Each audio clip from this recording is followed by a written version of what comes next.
Halo Bapak Ibu, saudara-saudari sekalian, lovers and haters. Salam cerdas Indonesiaku. Jumpa lagi kita pada kesempatan kali ini. Bagi Anda yang belum subscribe channel saya, silakan subscribe channel saya. Tekan loncengnya agar Anda dapat notifikasi setiap kali saya mengupload video-video saya. Oke, video kedua saya ini saya membahas mengenai politik. Yang alergi dengan politik ya nggak usah didengar lah ya. Tadi kan sebelumnya pagi-pagi saya sudah bahas mengenai bisnis ya. Ya boleh dong sekarang saya ngomong politik, kan namanya bisnis politik gitu ya. Oke deh, apa yang akan saya bahas kali ini? Ini beritanya sih cukup menarik ya. Begini loh, kita tahu ya PDIP tanpa harus berkoalisi karena jumlah kursi di parlemennya sudah melebihi 115, maka dia bisa mencapreskan dan sekaligus mencawapreskan tanpa harus berkoalisi dengan partai manapun. Tapi terakhir kita tahu kan P3 merapat ke PDIP. Oke. Tapi itu tidak berpengaruh lah, karena tanpa P3 pun PDIP bisa langsung mencapreskan dan mencawapreskan. Kan terbukti PDIP duluan ya mencapreskan Ganjar. Kemudian masih ada kemungkinan dua lagi, ada tiga sebenarnya selain PDIP, satu KIB, koalisi kuning, hijau, biru, tapi yang hijau sudah ke PDIP, tinggal kuning dan biru. Biru juga terakhir sudah rapat-rapat ke merah gitu, tinggal si kuning sendirian. Tetapi Golkar karena mau menjalankan amanat partai bahwa Pak Erlangga harus jadi capres atau setidak-tidaknya cawapres, maka ada kemungkinan ada poros keempat, yaitu setelah PDIP ada koalisi perubahan, ada koalisi Indonesia Raya. Nah, ada koalisi keempat, kan Pak Erlangga bilang ini bisa poros G Samsu, bisa 2, bisa 3, bisa 4. Nah, kalau bisa 4, yaitu Pak Erlangga dengan Zulkifli Hasan dari PAN saja jadi itu ya. Kan Zulkifli Hasan walaupun merapat-rapat ke merah belum tentu dia berkoalisi. Oke. Nah, Pak Prabowo masing tenang-tenang saja. Setidak-tidaknya dia punya Caimin sebagai cawapresnya. Kecuali nanti ada dinamika politik yang mungkin berubah ya, kita nggak tahu. Nah, yang menarik di sini adalah koalisi perubahan. Koalisi perubahan kita tahu ada Nasdem, Demokrat, dan PKS. Dua partainya sedang tanda kutip gitu ya, dirundung masalah gitu ya.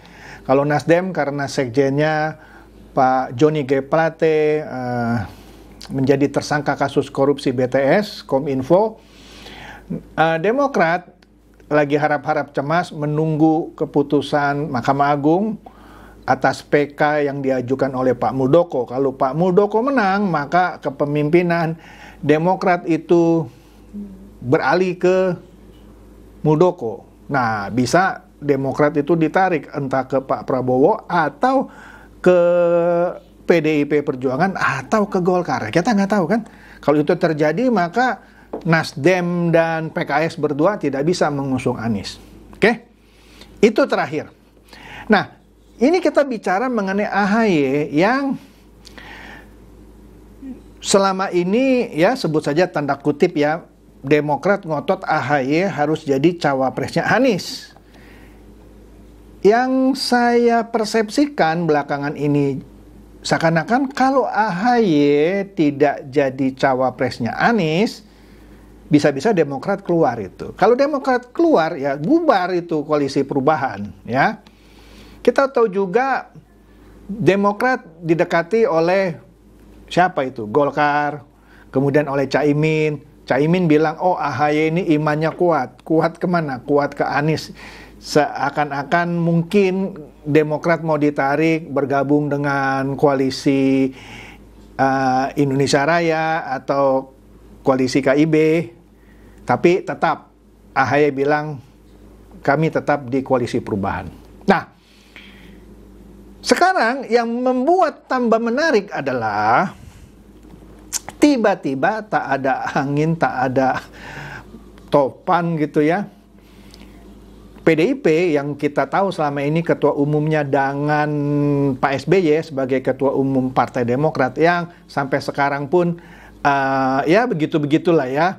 Sepertinya dendamnya Ibu Megawati tidak hilang-hilang gitu ya. Tiba-tiba anaknya Ibu Puan Maharani mengumumkan bahwa AHY itu adalah salah satu calon wakil presiden Ganjar. Iya, baru beberapa hari ini kita lihat di sini ya. Di mana ini ya? Di Bisnis Indonesia. Ya, Bisnis Indonesia bilang Puan Maharani berkata bahwa AHY masuk bursa cawapres Ganjar. Waduh, menarik nih ya. Kok bisa ya tiba-tiba nama AHY masuk? Selain ada Sandiaga Uno, ada Erick Thohir, dan beberapa nama lagi. Ya, di sini dikatakan bahwa jelas bahwa Ketua DPP PDI Perjuangan Puan Maharani mengungkapkan bahwa Ketua Umum Partai Demokrat Agus Harimurti Yudhoyono atau disingkat AHY masuk dalam bursa calon wakil presiden untuk Ganjar pada Pilpres 2024 ya. Nah, tetapi katanya calonnya banyak, ada 10. Nah, salah satunya AHY. Nah, ini menarik. Padahal AHY tidak melamar gitu ya. Jadi seakan-akan PDIP melamar atau menaruh nama AHY di situ. Nggak tahu kenapa ini ya. Di sini Ibu Puan menyebut 6 dari 10 nama. Katanya kan ada 10 nih yang ngantri ya. Dia cuma sebut 6 ya. Yang potensial salah satunya AHY ya.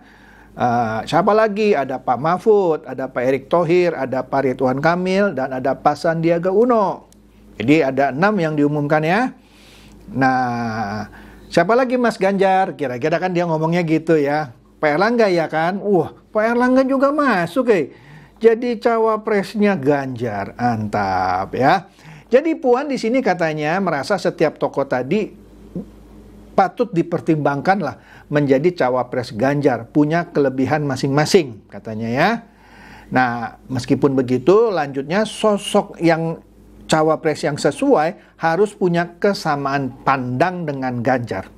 Ya, oleh karena itu pengurus partai akan membahas nama-nama tersebut. Ini menarik ya. Jadi benar ya cerita bahwa ada kontrak politik ketika Ganjar dicapreskan oleh Ibu Mega. Kontrak politiknya antara lain adalah hak untuk menentukan cawapres bukan di tangan Ganjar, tapi ada di tangan PDIP, dalam hal ini tentu Ketua Umum Megawati Soekarno Putri. Kemudian nanti kalau terpilih menjadi presiden, maka Ganjar pun tidak bisa menyusun kabinet. Itu yang saya dengar ya, kontrak politiknya. Yang nyusun itu sekali lagi partai, dalam hal ini PDIP. Jadi menarik ya. Maka dari itu yang ngumumin juga Puan kan, bukan Pak Ganjar yang ngomong gitu ya. Dia cuma manggut-manggut saja ketika diumumkan, kan dia ada di sebelah kirinya Ibu Puan. Ya. Nah, jadi inilah yang menariknya. Kemudian kalau kita lihat juga, Kompas juga kira-kira memberitakan hal yang sama. Nah, meskipun Puan di sini kita lihat judulnya ya, Puan sebut AHY kandidat cawapres Ganjar, tapi Demokrat bilang kami capresnya Anies. Artinya dengan kata lain, AHY itu tetap setia kepada Anies. Iya, ini mantap ini ya. Wah, makanya Caimin bilang kan imannya kuat. Wih. Nah, jadi di sini yang bicara adalah juru bicara Partai Demokrat, Mahendra Putra ya. Hersaki Mahendra Putra. Dia menyentil Ketua DPP PDIP Puan yang menyebut bahwa AHY adalah salah satu bakal kandidat cawapres Ganjar ya. Juru bicara Demokrat ini bilang saat ini posisi politik Partai Demokrat berbeda dengan kubu PDIP. Kenapa nyebut-nyebut lo gitu? Kami kan di koalisi perubahan, kata Hersaki gitu ya. Nah, gitu deh ya. Jadi ini menarik ya. Nah, yang menariknya juga di koalisi Indonesia Perubahan ini Masing belum sepakat mengenai cawapres ya. Capresnya sudah sepakat, yaitu Pak Anies ya. Oke. Jadi capres kita Pak Anies katanya, bukan Ganjar Pranowo. Ya, mantap ya. Di sini menurut Ibu Puan, nama-nama tadi ya datangnya dari Megawati Soekarno Putri ya. Jadi menarik ya, Ibu Megawati mempertimbangkan AHY. Oke deh. Nah, satu lagi berita dari Detik News. Detik News juga kira-kira membicarakan hal yang sama. Nah, di sini tanggapan dari AHY sendiri. Nah, di sini AHY bilang, Bu Puan bilang saya bisa saja dengan Ganjar, katanya. Saya hormati. Wah, ini anak santun juga ya. Santun ya. Nah, di sini Ketua Umum Partai Demokrat Agus Harimurti Yudhoyono atau AHY, dia buka suara mengenai namanya yang disebut Puan yang berpotensi menjadi cawapresnya Ganjar. Oleh karena itu AHY menghormati. Wah, santun juga anak ini ya. Kalau ditanya tadi apakah pertemuan-pertemuan seperti ini sebagai sinyal, nah, Demokrat akan atau sudah menetapkan secara paten posisinya. Wih, paten nih posisinya. Begini katanya. Saya pertama ya berterima kasih kepada siapapun yang menyebutkan bahwa saya ini, maksudnya AHY gitu ya, bisa diperhitungkan dan lain sebagainya berpasangan dengan siapapun. Termasuk terakhir yang disebutkan oleh Ibu Puan, bisa dengan Mas Ganjar Pranowo. Saya menghormati ya, seperti saya menghormati siapapun yang memberikan sikap atau pernyataan, kata AHY ya. Nah, jadi dia anggap demokrasi itu adalah sebuah ruang bebas dengan berbagai gagasan maupun pendapat ya, dan bisa memahami dengan baik dinamika politik yang berjalan saat ini, katanya. Bagi saya ya, demokrasi adalah ruangan yang bebas dan luas untuk hadirnya gagasan-gagasan semacam itu. Dan saya sendiri bisa merasionalisasi apapun yang disimulasikan oleh para entitas politik pada hari ini. Ya. Tapi meskipun demikian, meskipun menghormati, AHY menekankan partainya terus membangun komunikasi dengan partai politik lain. Ya, dia berbicara mengenai demokrasi yang fleksibel, namun tetap menjunjung tinggi etika politik. Jadi dengan kata lain, dia nggak mau selingkuh gitu ya. Dia tetap setia dengan Pak Anies ya. Oke deh. Nah, jadi memang kami juga bertemu dengan tokoh-tokoh politik lainnya, kan kita tahu ya, ketemu dengan Pak Erlangga Hartarto, meskipun beda koalisi, bertemu dengan Caimin, meskipun juga berbeda koalisi, ya kita anggap bagus lah ya, politik memang harus cair ya, kita bukan politik pembelahan seperti yang di Amerika Serikat ya, ya kan, kita kan multi partai katanya ya, beda kalau Amerika Serikat cuma dua dominan tuh ya, Demokrat sama Partai Republik. Ya, nah oleh karena itu, nah kita harus tetap menjunjung tinggi. Wah, bahasanya keren nih menurut saya ya, santun. Oke, jadi itu ya kira-kira ya dari 10 nama ya. Kan Ibu Mega bilang ada 10 nama ya.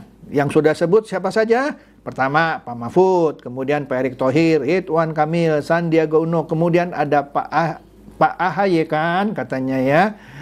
Sopo lagi ya seperti tadi lah ya Mas Erlangga ya.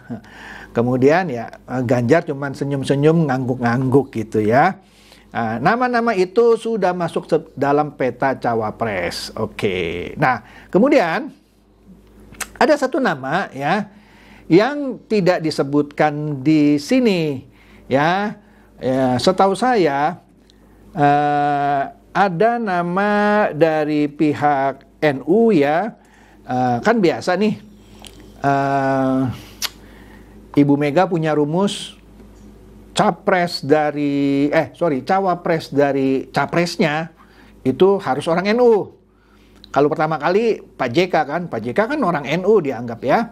Kemudian dengan Ma'ruf Amin juga orang NU. Nah, terakhir ini ada Profesor Dr. Kiai Haji Nasaruddin Umar ya.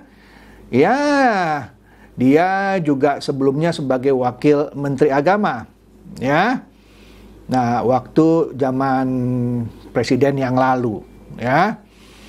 Nah, itu juga masuk dalam radar pencawapresan. Menarik ini, ya. Ya, tapi kita lihat saja, ya, perkembangan selanjutnya. Sekarang ini Pak Nasaruddin Umar, walaupun tidak disebut-sebut kemarin namanya, ya, tapi pada kesempatan yang berbeda, nama ini muncul, ya, karena Pak Nasaruddin Umar ini sekarang adalah imam besar Masjid Istiqlal. Jadi pantas dia katanya, ya kan, imam besar, masjid terbesar Istiqlal, ya. Nah, jadi meskipun demikian belum ada keputusan yang final, ya. Jadi ini adalah pertaruhan besar katanya, ya. Karena sebagai cawapresnya Ganjar, Pak Nasaruddin Umar meskipun dia tokoh dari NU, elektabilitasnya rendah, ya. Bahkan tidak pernah masuk dalam radar survei. Ya, jadi kita lihat nanti, ya, apakah rumus dari Ibu Mega yang sebelumnya memasangkan dengan tokoh senior dari NU, dalam hal ini waktu itu Ma'ruf Amin, akan berulang, yaitu dipasangkan dengan Nasaruddin Umar. Mengingat Pak Nasaruddin Umar tadi disebutkan elektabilitasnya rendah dan tidak pernah masuk dalam radar survei. Oke, itu saja. Sekali lagi yang menarik adalah pernyataan Ibu Puan mengenai nama AHY masuk sebagai cawapresnya Ganjar. Oke? Tapi di satu sisi Demokrat bilang AHY tetap setia kepada Anies Baswedan. Oke, itu saja. Semoga ini mencerdaskan dan mencerahkan Anda semua. Silakan share video saya ini kepada teman-teman, sahabat, atau kerabat supaya mereka tambah cerdas dan tercerahkan. Seperti biasa, terima kasih.